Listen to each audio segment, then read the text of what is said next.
Ahoy hoy, welcome back to my channel.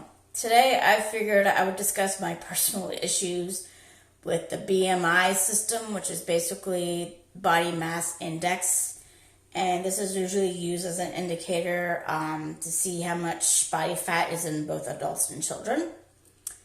Now, for a while, it was used as an indicator of health because the more your BMI was either under normal or not normal, you were considered to be underweight, overweight, or obese, and if you're those things, you're automatically labeled as unhealthy. While if you're in the normal BMI range, you're normally considered to be healthy. But that's been changing a lot.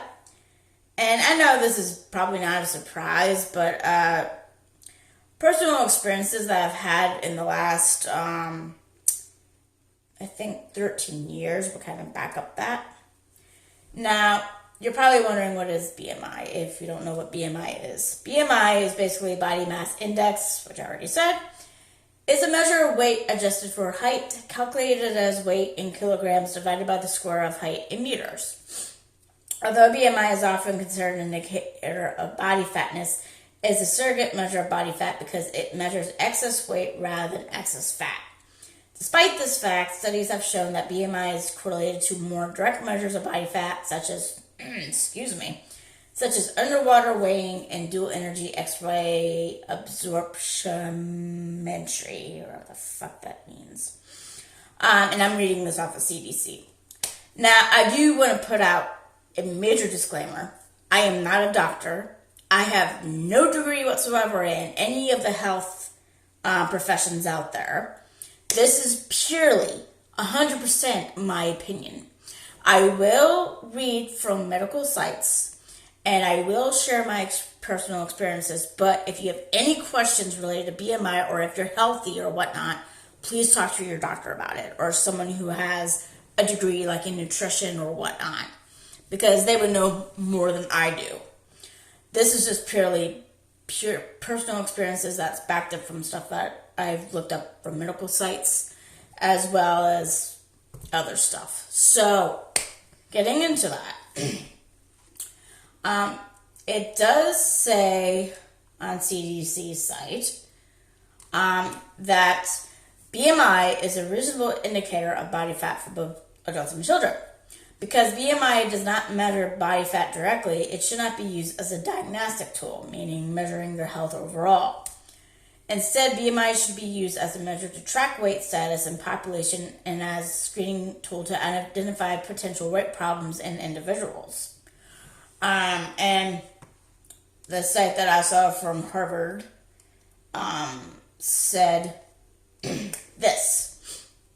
It's important to recognize that BMI itself is not a measuring health or a physiological state, such as resting blood pressure, that indicates the presence or absence of disease. It is simply a measure of your size. Plenty of people have a high or low BMI and are healthy, and conversely, plenty of folks with the normal BMI are unhealthy. In fact, a person with a normal BMI who smokes and has a strong family history of cardiovascular disease may have a higher risk of early cardiovascular death than someone who has a high BMI but is a physical fit non-smoker. And then there is the obesity paradox. Some studies have found that despite the fact that the risk of certain diseases increases with rising BMI, people actually tend to live longer on average if their BMI is a bit on the higher side.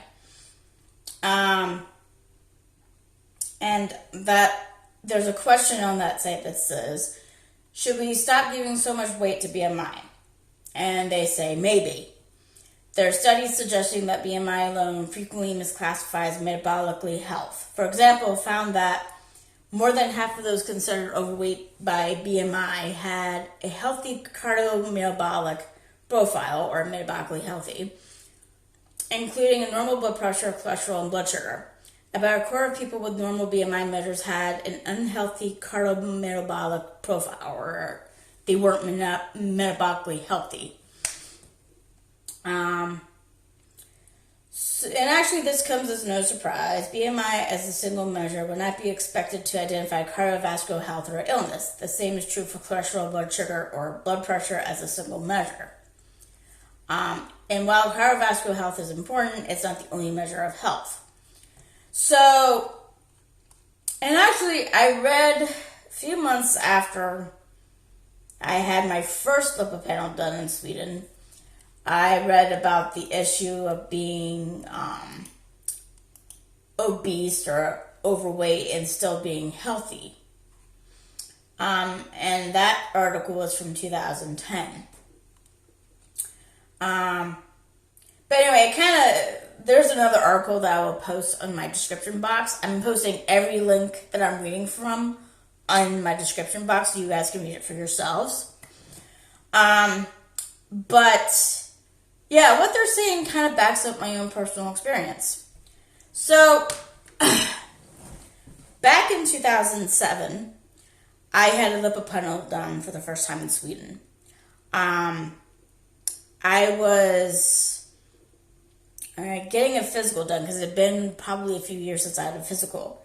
And they hadn't had a physical done on me yet in Sweden, so I wanted to see how it was. Because I think it had been a few years since I had one done in the U.S. And at the time in the U.S., I remember my total cholesterol being high, but they weren't too concerned because as long as the good cholesterol, which is the HDL, is higher than the LDL, they're okay with the total cholesterol being high. The only thing they got on me about was triglycerides. And that's because at the time I was working at Starbucks, and when you work at Starbucks, they have you try the baked goods so you can tell the customers how it tastes, and yeah. But at the time, I wasn't overweight though. I was still, amazingly enough, still in the normal BMI range for my height, although I had started climbing a little bit.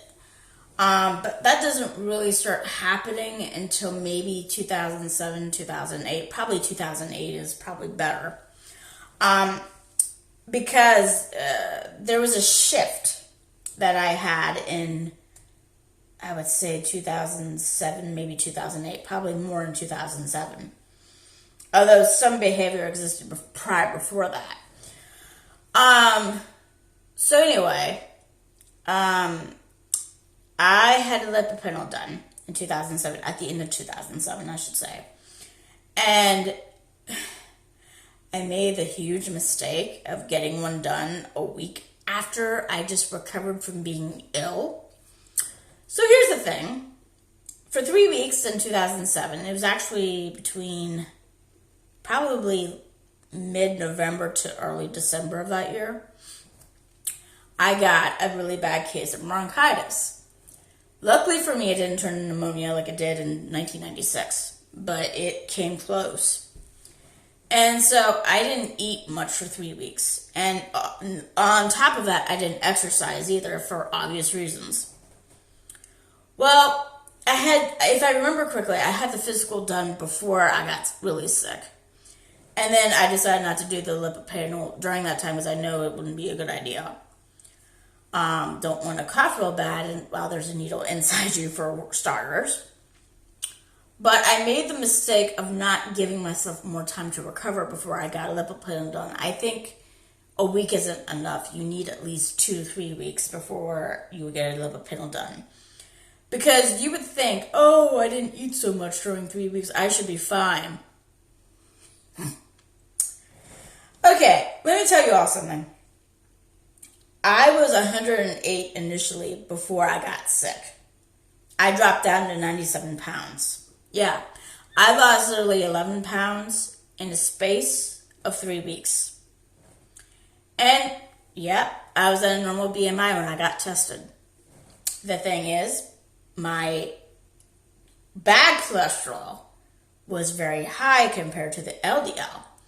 And here in Sweden, if something like that happens, they usually send you to go get help. Like, they had me go see a nutritionist to see what was going on. And, of course, this happened like a few months later after the fact. So I saw her in March of 2008.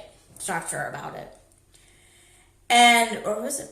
It was probably February, and I think I had a follow up in March. So yeah, the initial appointment was in February, and the follow up was in March.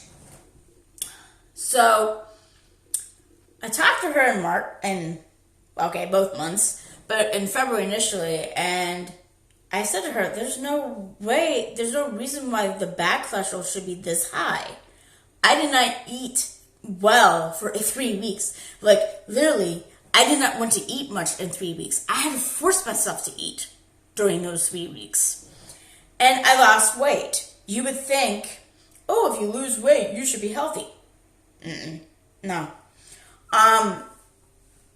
So, I mean, I don't know if this is probably obvious, because, like, when people are really, really, really sick with something, like cancer, or even a really bad sicky, like pneumonia or bronchitis, or even the flu, you will lose weight. I mean, it happened to me, again, 2 years ago when I had the flu that turned into pneumonia. I did not want to eat for like 2 to 3 weeks. But I didn't have a massive weight drop like I did back in 2007. But anyway, so we talked about nutrition, and of course the only thing she got on me about was the French fries, because prior to me getting sick, I was probably eating French fries once a week for like a few months. And then she's like, you shouldn't do that. You should try at least to have fries at least once a month to a few times a year. And so one of the things she wanted to work on me on was the French fry consumption. But at that time, I hadn't had French fries in probably over a month by that point anyway. But the thing that got my attention was, she's like, oh, you can raise your HDL if you exercise. Okay. The thing is, when I got the lipid panel done, I hadn't exercised in 3 weeks because of my sickies. I explained to her I had bronchitis during that time. And she's like, oh, okay. So, I learned that exercising helps raise your HDL levels, or your good cholesterol levels. And I don't have trouble exercising in general, because I like to exercise anyway. I exercise on a daily basis.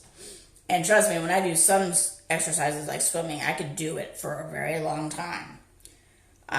In particular with swimming, I can swim 2,000 meters or a mile and a half within a day by swimming 80 laps. And that's just in a 25-meter pool. And it takes me an hour and 20 minutes to do that. Yes, I have that kind of energy. In fact, I was doing that before I did my last lipid panel back in October. So anyway, I had a follow-up a few months later, and everything had gone back to normal again. So that happened all when I had a supposedly normal BMI. So cut to this year, and I would grudgingly admit that my BMI is not normal. Between having 2 children and developing emotional eating, I'm actually suspected of having a binge eating disorder. My BMI is not where it's supposed to be. So I would be typically overweight right now. I know I don't look it in the face or anything like that, but yeah, I am. So I had a lipid panel done this year after I had another physical that's related to this neurological investigation. I had it after this physical that I did in relation to this neurological investigation I'm doing, because I'm trying to get myself diagnosed with certain mental stuff. Because I think it's just good to get diagnosis to get some help. And one of those is the aforementioned binge eating disorder. And also I was wondering if my binging was actually affecting me physically. Because obviously it's affecting me health-wise, but also there's some other things that's factoring. I mean, I've been stressed this last year. Not just this year. My stress happened starting last year. Sorry, let's see. It's my significant other, because he's out right now. I had 9 people die last year. Half of them were my close relatives, like both of my grandmothers died, my step-grandfather died, I had a great aunt die. I had some close friends die. And then this year, on top of the pandemic, I had 4 people I know personally die. Three of them being, no, 2 of them being classmates. One of them being a co-worker of mine from the movie theater, and my step-grandmother. So I've had like 13 people that I know personally die just in the last year and a half. So that's been stressful on top of the pandemic. And so there's stress, and stress does cause weight gain. I also have been diagnosed with a vitamin D deficiency that also causes weight gain. And I found another fun fact. Since I've been diagnosed with asthma back in 2017, and it's mild, the inhaler I take daily, it's a I'm probably gonna fuck up the name. It's a cortizoid or a quarter something or other. I can't fucking pronounce it, but it's a quarter steroid or something like that. Those are known to hinder people's metabolism, and it hinders vitamin absorption, and vitamin D is one of them. So that's been factoring in my weight gain too, because it's not always about diet. It could be other things. So with that, I'm not exactly at the weight I want to be at right now, but I'm trying through diet and exercise, trying not to get stressed out. The U.S. election, another thing that I'm getting stressed out over, but I don't want to go into that. So I wanted to get a lipid panel done on top of the physical to see how the stats are. Because I was curious to see if stress and all this other shit was affecting him. And I'm actually at a healthy cholesterol. I have a healthy level of blood pressure. I have a healthy insulin level. So metabolically, I'm healthy, even though I'm overweight. And I actually went through all the... Now here's the fun part that I want to let you guys know. There is a difference, and it's probably the same for all the other countries, but since I live in Sweden and I'm from the U.S., I'm just going to focus on Sweden and the U.S. right now. Sweden and the U.S. have different standards of what they constitute as being a healthy level of cholesterol, whether it's total good cholesterol, bad cholesterol, even, what was the other one? Non-HDL. I don't know why they separated that from the other one, but the U.S. has a similar standard to that. So I'm just going to go over, because I actually wrote it down because I'm trying to stay on top of it. So the Swedish standard for a healthy total cholesterol is between 3.3 and 6.9. I'm probably going to fuck this up, but mmol/capital L. And in the U.S., that would be between 60 to 120 to 126 milligrams, I think, /deciliters. If you're wondering, mg/d capital L. Because they use a different measurement to measure and stuff. In the U.S., it's 6.9 to 11.1. And if you use the U.S. measurement, it would be between 125 and 200 and all. With bad cholesterol, Sweden wants you to be, the Swedish medical community wants you to be between 1.4 and 4.7. And that would be in the measurement they use in the U.S., 18 to 45 to 50. In the U.S., it's 2.8 or higher. That is bad. So you want to have less than that. So basically less than 5.5 or less than 100 milligrams. HDL, Sweden wants you to be between 1.0 and 2.7 or 18 to 45 to 50. I couldn't get a direct conversion sometimes, so that's why I put like a number to another number, because they didn't give me an exact number. In the U.S., they want you to have a 2.8 2.8 or higher, which is 50 milligrams or higher than that. And now non-HDL, which I don't understand, but okay, which is basically non-good cholesterol. Sweden's standard is unspecified, while in the US it's less than 7.2, which is 130 milligrams. Right now I don't remember what I was initially in 2007. I just know it was bad enough. I think it was 7.1 or 7.2, so it was bad in some areas, even for the US, but good in others. So my current levels are as right now. Total cholesterol is 4.6, between 80 and 85. Bad is 2.8, which is 50 milligrams. HDL is 1.27, between 18 and 27.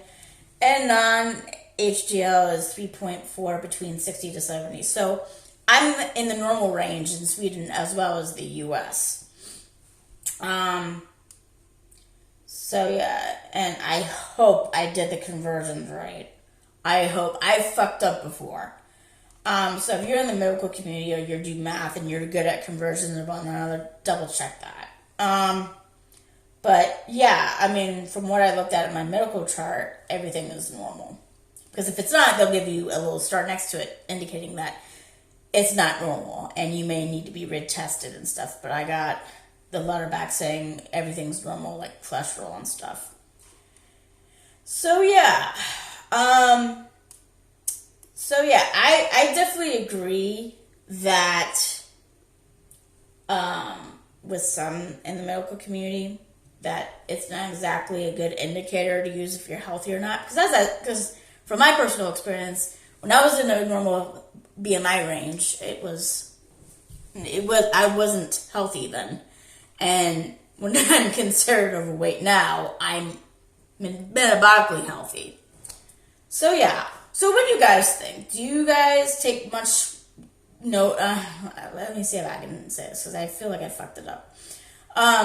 Do you guys agree with some of what people saying that BMI should just be about body mass? It shouldn't be an indicator about health, or do you think it should be an indicator about health? What's your personal experiences with BMI? Have you ever been overweight, but you've been labeled being metabolically healthy? Have you been in normal BMI range and still declared unhealthy? Stuff like that. What's your experiences with it? I mean, do you agree with the medical community? Do you not agree with them? If you're in the medical community, and I would love to hear your opinions, what do you think? Do you agree with what are in the articles? Or do you disagree with it? I know in the Sweden, per se, they don't really take notice about it because there's been a few times, like, especially this past time, I was like, oh, I feel so overweight and I don't like it. And they don't really comment on that.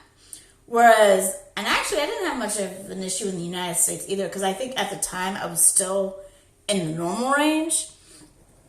But the thing is, you have to consider this too. With the BMI system, they think people who are bodybuilders are overweight, even though they're not weighing with fat, they're weighing with muscle because muscle weighs more than fat. So yeah. And while I like to think it's muscle making me heavy, I know that some of it's not muscle. But yeah. So I don't know. If you like this video, hit like. If you subscribe to me, I'll be happy. Now, I mentioned in my last video, and I want to get this out of the way, that I would subscribe to you if you subscribe to me. And I will still do that. But I have a major problem that I didn't realize until now. They did away with the studio page. In other words, when you went into your channels to look at its dashboard and stuff, they would mention some people who subscribe to you. I don't have that mechanism anymore, unfortunately. They just take you directly to the list of your videos and see how many people have seen it, if there's any comments, and how many people like it versus dislike. I don't see who subscribes to me anymore. I see that people subscribe to me, but I don't see who it is. So if you do subscribe to me, what I prefer you to do is tell me in the comments that you subscribe, and hopefully my comments are working, that YouTube is not turning them off thinking my vid is kid-friendly, because none of my vids are kid-friendly, as I swear at times. So if you subscribe to me, make sure you tell me in the comments so I can subscribe to you back as a thank you. You don't have to have any videos on your channel. I would happily just subscribe to you, even with no videos on your channel, just as a thank you for your support. Okay? So that's all. I hope you guys have a good weekend, and I'll see you guys later. Bye-bye.